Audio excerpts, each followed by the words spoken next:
High court ने ये judgement दिया कि जो बीमार है उसका कोई रैंक नहीं है। एक तरफ आप लोग अपनी मेहनत कर रहे हो, आप संघर्ष कर रहे हो, आप खून पसीना बहा रहे हो, तो दूसरी तरफ चोर भी आए हैं, जेब कतरे भी आएंगे। हम कभी भी अपने नारे नहीं लगवाते कि फलाना आदमी जिंदाबाद और यहाँ पे फलाना आदमी जिंदाबाद के नारे। वर्तमान सरकार के वो नेता के भाषण दे रहे और सैनिक तालियां बजा रहे, अच्छे गप्फे लगे हैं, गप्फे मारे गए। सरकार को मालूम है 42 दिन में, ऐसा नहीं है सरकार को नहीं। वो इस समय रक्षा मंत्री की रैली में शामिल नहीं है और रक्षा मंत्री ने रैली को कैंसिल करना पड़ा। सबसे पहले वो लेके आए ECHH का केस, जो आपको समानता मिली। आप 2015 से पहले ECHH में जब आपने देखा होगा, ये अफसर वेटिंग रूम है, ये फलाना वेटिंग रूम है, आपने OPD के ऊपर पर्चियां भी देखी होंगी, तख्तियां लटकती हुई, अफसर जेसीओ जवान, दवाई के काउंटर भी देखे होंगे। ये जो ADC जो वकीलों की संस्था है, ये इस केस को हाई कोर्ट में लेके गई और हाई कोर्ट ने ये जजमेंट दिया कि जो बीमार है उसका कोई रैंक नहीं है। जो बीमार है वो फर्स्ट आएगा, जो लाइन में लगा वो फर्स्ट आएगा। और जजमेंट में आया कि जो 70 साल की महिला है वो पहले आएगी, 74 साल का बुजुर्ग पहले आएगा, चाहे वो किसी भी रैंक का हो।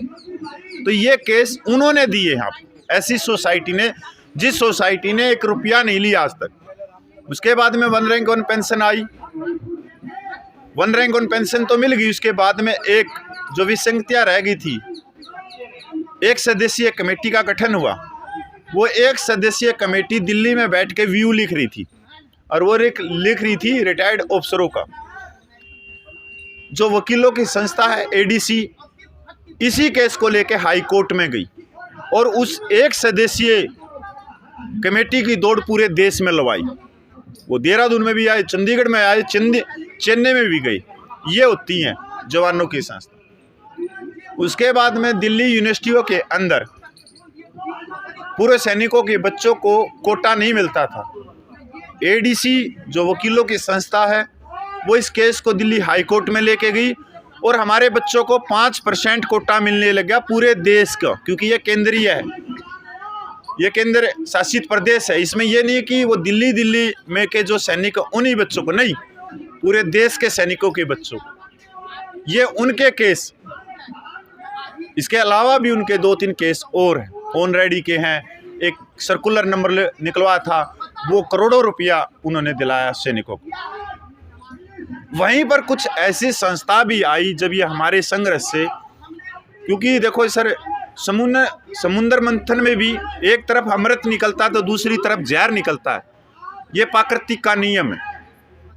एक तरफ आप लोग अपनी मेहनत कर रहे हो, आप संघर्ष कर रहे हो, आप खून पसीना बहा रहे हो, तो दूसरी तरफ चोर भी आए हैं, जेब कतरे भी आएंगे अपनी दुकानें खोलने के लिए। उनका मोटिव है कि पैसे लेना, पैसे लेके भाग जाना और भाग के कोई ऐसी कॉल कर देना कि जब वो पैसे खत्म होने लगे तो 6-7 महीने के बाद में फिर शक्ल दिखा देना। पर हम हमेशा आप लोगों के बीच में रहते, हम कभी भी अपने नारे नहीं लगवाते कि फलाना आदमी जिंदाबाद और यहाँ पे फलाना आदमी जिंदाबाद के नारे लगे। यहाँ इतने संपर्क कर रहे होंगे विपक्ष पार्टी के या पक्ष पार्टी के कि हम भी आना चाहते, पर यहाँ नहीं आने देते। पर यहीं पर एक 12 मार्च को एक धरना होता है, उसके अंदर राजनीति के महत्वपूर्ण पदों पे बैठे हुए वर्तमान सरकार के वो नेता के भाषण दे रहे और सैनिक तालियां बजा रहे और सैनिकों से व्यक्ति विशेष के नारे लगवाए गए कि फलाना आदमी जिंदाबाद। जबकि हम तो सेना में एक ही नारा लगता है, भारत माता की जय। और जो हमारा उद्घोष का नारा है, जो हमारी बटालियनों का वो नारा लगता है, भारतीय सेना जिंदाबाद। इसके अलावा हम व्यक्ति विशेष का कभी नारा नहीं मारते। ना हम, अगर बटालियन का सूबेदार मेजर है तो हम सूबेदार मेजर का नारा नहीं मारते, वहाँ पे सूबेदार मेजर जिंदाबाद है, CO साहब जिंदाबाद, जनरल साहब जिंदाबाद, नहीं, भारतीय सेना जिंदाबाद, भारत देश जिंदाबाद।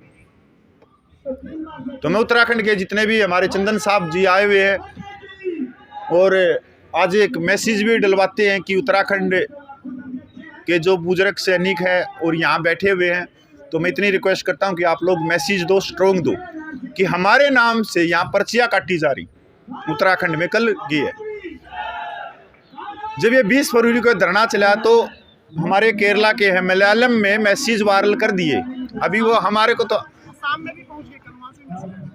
कि अलग अलग भाषाओं में जो चोर डाकू होते हैं उनको मालूम है किस तरह से घेरना है, कि 20 फरवरी से दिल्ली में जंतर मंतर पे धरना चल रहा है, वहाँ पे खाने की पानी पीने की प्रॉब्लम होगी, ये पैसे डाल दो। अभी मलयालम में जा रहा है, तमिल में जा रहा है, वो बंगाली में जा रहा है, वो तेलुगु में जा रहा है। तो वहाँ एक सैनिक का दिल होता है, यार मेरे हिस्से की लड़ाई मेरे बुजुर्ग लड़ रहे हैं, क्यों ना मैं 200-400 रुपये डाल दूँ। और वो 200-400 रुपये से करोड़ों रुपये हो गए। तो मैं तो आपके माध्यम से पूरे देश के सैनिकों को कहना चाहता हूँ कि कोई भी जो अकाउंट नंबर मिले वो चोर डाकुओं का है, उसके अंदर एक भी पैसा नहीं डाले। आपका धरना दिल्ली जंतर मंतर पे चल रहा है, जो व्यक्ति आएगा, जो संस्थाएं आएंगी, जो गांव से जत्थेबंदी आएंगी, सबका सैनिकों की, सब पूरे सैनिकों की, वो यहाँ अपने जो पैसा दे के जाना चाहते हैं वो यहाँ दे के जा सकते। और यहाँ भी 4 स्टेट के व्यक्ति बैठे हैं, केरला के, जम्मू के, एक पंजाब के हैं, वो अभी गए हुए हैं, एक दिल्ली के, और एक आप जो यहाँ चला रहे। कल काम ये तो देखो सर, विरोधियों के बहुत सारी चीजें होती है, बहुत करोड़ों रुपया रहा है, यहाँ बोरिया भर भर के पैसों की पड़ी है, इधर भी पैसा पड़ा, उधर भी पैसा पड़ा। अभी जो उत्तराखंड इसको लेके चल रहा है अगले 16 दिन, तो उत्तराखंड भी है इसमें। तो आपकी एक सच्चाई भी बतानी है, ग्राउंड की जो सच्चाई है, पैनी नजरें रखो कि कितना शांति से आंदोलन चल रहा है, कैसे चल रहा है। आज यकीन नहीं हो रहा किसी को, या चंदन साहब हो जाएगा किसी को, कि आज 44वां दिन है, 44 दिन पूरे सैनिक, और कल जो होगा वो इतिहास के सुनहरे अक्षरों में लिखा जाएगा। उसी चीज को रोकने के लिए उत्तराखंड में इस तरह की जेब कतरे घुसाए गए। उत्तराखंड और हिमाचल में जो सैनिक भाई थे वो राजनीतिक पार्टियों के साथ में थे, कमेटियां बनाई, वो फलानी राजनीतिक पार्टी में जुड़ गया, कोई फलानी पार्टी में जुड़ गया, फलाने नेता के साथ में चला गया, फलाने नेता के साथ में चला गया। पर सैनिकों की मांगों के लिए इन कमेटियों ने कभी कुछ नहीं किया। वहाँ पे कमेटियां बहुत है, पर जब ये वन रैंक वन पेंशन की टेबल आई तो हमारे से भी पहले उत्तराखंड और हिमाचल के सैनिक खड़े हुए कि यार ये कमेटियां कर क्या रही थी, ये टेबल निकली तो निकली, कैसे निकली। ये जो हमारे को बेवकूफ़ बना रहे थे, ये कमेटियां बना के, और जो हर महीने पकोड़े चाय खा के और पिछवाड़े पे हाथ लगा के ये भाग जाते थे, तो आप लोगों ने, हिमाचल के उत्तराखंड वालों ने उन प्रधानों को पकड़ा है कि हम कटिंग दे रहे थे, अभी ये टेबल निकली कैसे, प्रीमेच्योर को गायब कैसे गया।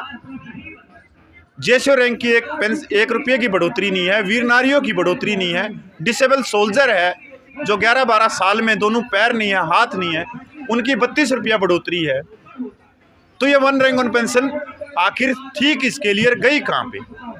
दूसरी तरफ 5.5 लाख का एरियर, मतलब अच्छे गप्फे लगे हैं, गप्फे मारे गए।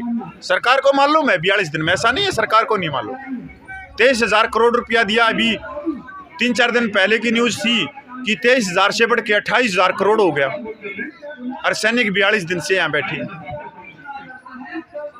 तो सर मैं इतना ही धन्यवाद कहना चाहता हूँ कि आज बहुत बढ़िया एक न्यूज़ है, और मैं केरला के तमाम पूरे सैनिकों का मैं धन्यवाद करता हूँ, और जंतर मंतर से मैं धन्यवाद करता हूँ केरला के सैनिकों का, क्योंकि उन्होंने इतनी हिम्मत से काम लिया, और वो इस समय रक्षा मंत्री की रैली में शामिल नहीं हुआ, और रक्षा मंत्री ने रैली को कैंसिल करना पड़ा केरला में। अगर केरला में ये रैली हो जाती तो ये रैली हरियाणा में भी होती, फिर इसके बाद में उत्तराखंड में भी होती, और हिमाचल में भी होती, और फिर भी हमारे साथ में भेदभाव रहता, हमारे को अधिकार कभी मिलने नहीं थे। पर केरला ने बहुत ही अच्छा फैसला किया और इतिहास में केरला का नाम लिखा जाएगा इस समय। और हमने भी इसके ऊपर बहुत चिंता थी। जो केरला के गोपाल कृष्णा है, बहुत इन्होंने बहुत मेहनत करी है। ये रातों रात केरला में पूछी है, वहाँ के सदस्यों को समझाया है, सभी को समझू के तब लेटर लिखे गए एकदम कि सैनिक नहीं आएंगे इस रैली में।